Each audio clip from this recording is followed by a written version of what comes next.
When you see a Google Doodle of a person, those hand-drawn illustrations and animations replacing the normal Google logo, do you immediately assign value and importance to them? If Google took the time and effort to research and have an artist create the doodle, then that person must have contributed something valuable to society, right? Google Doodles are not only educational, but fun and creative. However, there might be an unintentionally insidious side to these seemingly harmless drawings.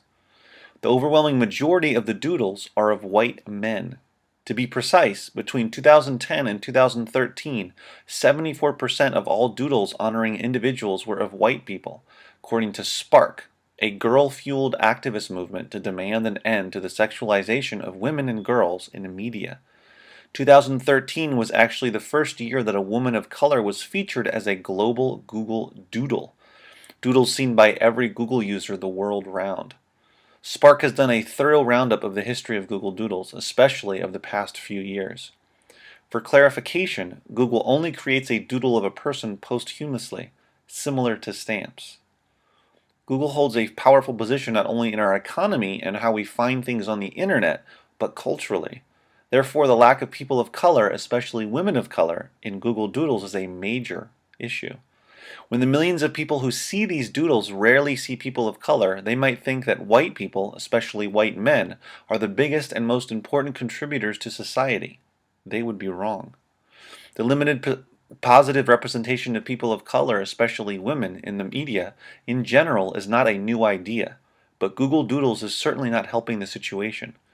Spark is not just complaining about the problem, however, but offering solutions in the form of suggestions for future doodles.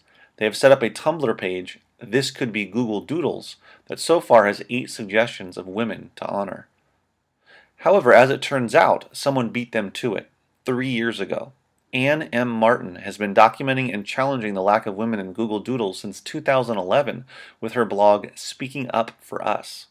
Since she sent an open letter to the Doodles team in 2011, things have ever so slowly begun to look up. 2013 saw the number of women represented in Doodles worldwide go from 15 in 2012 to 36, a not insignificant jump. However, as Martin stated in a recent blog post, women make up about 50% of the world's population, and Google's efforts are to be commended. But they also show that making projects gender inclusive requires just a little bit of effort. Here's to hoping Google puts forth that extra bit of effort so that more women of color, and in general, are better represented as the history makers so many of them are.